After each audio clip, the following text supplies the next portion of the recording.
गरीब बहू की नवरात्रि पूजा। ये है मोहन का परिवार और मोहन एक अमीर घर का बेटा है, लेकिन उसे एक गरीब घर की लड़की पसंद आ जाती है और वो उस गरीब राधा से शादी कर लेता है, जबकि उसकी माँ उस राधा को बिल्कुल भी पसंद नहीं करती है। और शादी के बाद जब राधिका अपनी सास से कोई सी भी काम के लिए कुछ भी पूछती है तो उसकी सास उसे हमेशा गरीब होने का ताना देती है और कहती है कि न जाने मेरे बेटे का क्या दिमाग खराब था जो तुम जैसी गरीब लड़की से शादी करी। अगर किसी अमीर लड़की से शादी करते तो हमारे घर का नाम भी रोशन होता।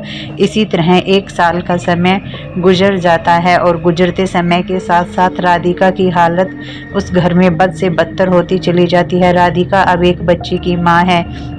एक दिन उसकी बेटी रो रही होती है और राधिका बर्तन साफ कर रही होती है और बेटी के रोने की आवाज़ सुनती है। तभी उसका हाथ कट जाता है और वो अपने हाथ की परवाह न करते हुए घर के अंदर जाती है और अपनी बेटी को गोद में उठा लेती है और उसके हाथ से खून बह रहा होता है और अपनी बेटी को दूध पिलाने लग जाती है। तभी उसकी सास आती है। उसकी सास उषा बहुत ही गुस्से वाली है। अरे ये क्या, तुमने काम छोड़कर इसे दूध पिलाना शुरू कर दिया है? अरे माँ जी, ये रो रही थी तो इसलिए इसे दूध पिला रही हूँ, बाकी काम मैं थोड़ी देर में कर दूंगी। अरे इसे दूध पिलाने की क्या जरूरत है? अगर ये रो रही थी, कौन सा रोने से ये मर जाती? और वैसे भी ये तो लड़की है, कौन सा कुल का चिराग है जो इसे दूध पिलाना जरूरी है? तुम पहले काम कर दो, कहीं नहीं मरने वाली है ये लड़की। एक तो खुद इतनी गरीब हो, ऊपर से ये लड़की जन्मी है। न जाने मेरे तो भाग ही फूटे हुए हैं।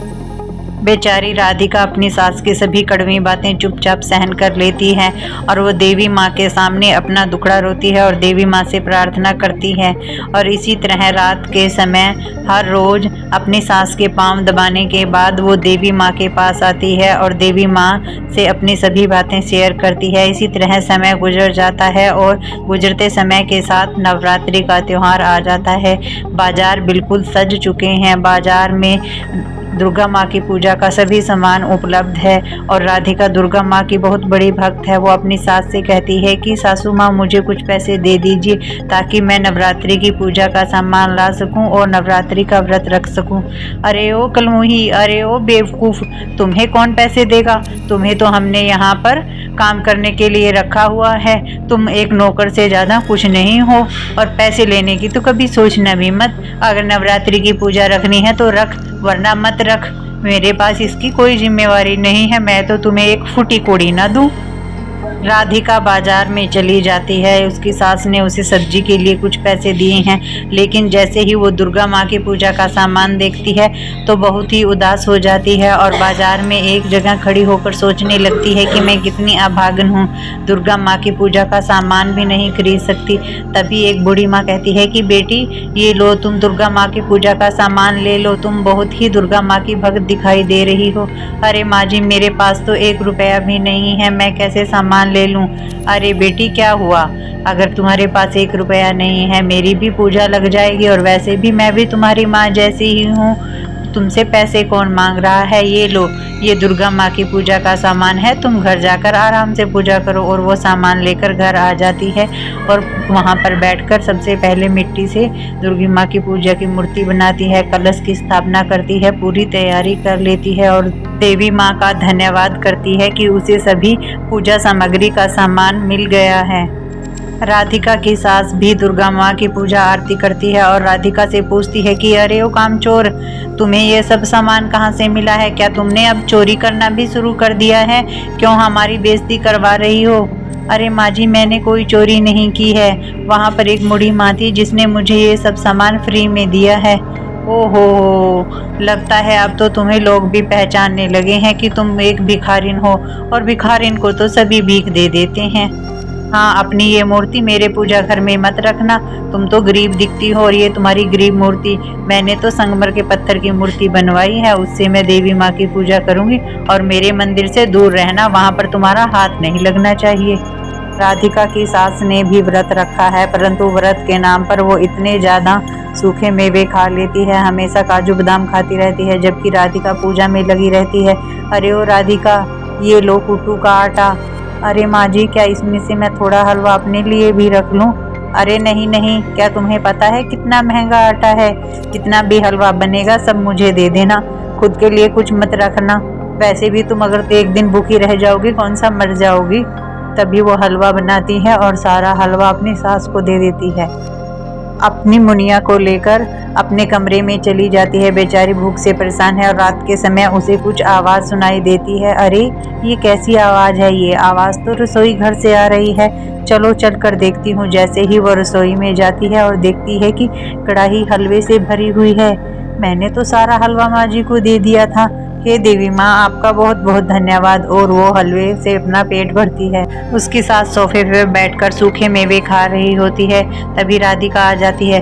अरे ओ गरीब, क्या तुमने ये कभी सूखे मेवे देखे भी हैं? और वैसे भी तुमने तो कहाँ देखा होगा, ये तो बहुत महंगे आते हैं और मुझे कैसे खाते हुए देखकर मुझे नज़र मत लगा देना, कहीं मैं ना बीमार हो जाऊं। और ये कहकर वो उसे लेकर अपने कमरे में चली जाती है। राधिका देवी माँ का पाठ करती है और अपनी गुड़िया को भी साथ में रखती है। रात का समय हो जाता है। राधिका सोचती है कि नवरात्रि के दिन पूजे हो चुके हैं, कल तो कन्या पूजन है। और सुबह होते ही जैसे वो उठती है, उसके घर पर 7 कन्याएं आ जाती हैं और वो सब आकर कहती हैं कि अरे जल्दी करो, हमें बहुत भूख लगी है, जल्दी से हमारे लिए भोजन लगा दो। तभी राधिका कहती है कि मेरे घर में तो खाने के लिए कुछ भी नहीं है, मैं आपको कैसे भोग लगवा दूं। तभी वो लड़कियां कहने लगती हैं कि तुम झूठ बोल रही हो, जरा अपनी रसोई में तो लेकर चलो। वो सब देखते हैं कि रसोई तो पूरा खाने से भरी हुई है। तभी राधिका जल्दी से उनके लिए भोजन बनाती है। वो सब भी खाना बनाने में उसकी मदद करती हैं और जल्दी ही राधिका सभी को भोग लगाने के लिए तैयार होती है। और जैसे ही उसकी सास ये देखती है कि राधिका ने सभी कन्याओं के आगे हलवा पूरी रख दिया है, राधिका को बुलाती है कि तुम जैसी गरीब लड़की हमेशा गरीब ही काम कर सकती है। और मैंने कहा था ना कि मैं ही इन्हें भोग लगाऊंगी। देखो इस बुढ़िया में कितना अभिमान है, अब तो इसके अभिमान को तोड़ने का समय आ चुका है प्रभु। और वो उनके आगे से राधिका की थाली हटा देती है और अपनी थाली रख देती है और कहती है कि बेटी ये खाओ, इसमें मैंने बहुत ही काजू बादाम डाले हुए हैं।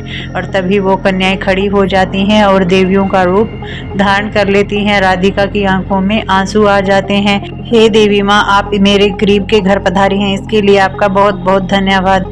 तभी दुर्गा माता उसकी सास से कहती है कि हम तुम्हारे व्रत से बिल्कुल भी खुश नहीं हैं, जबकि राधिका के व्रत से हम बहुत प्रसन्न हैं। तुम अपने घर की लक्ष्मी से कितना बुरा व्यवहार करती हो और फिर नवरात्रि का व्रत रखती हो, इस व्रत का रखने का कोई फायदा नहीं है। तभी उसकी सास देवी माँ से कहती है कि हे देवी माँ, मुझसे गलती हो गई है, मैं दोबारा कभी अपनी बहू को परेशान नहीं करूँगी, मुझे माफ़ कर दो। भगवान को अब सिर्फ किसी चीज़ की ज़रूरत नहीं होती, बल्कि वो तो भक्त के श्रद्धा भाव से ही प्रसन्न हो जाते हैं।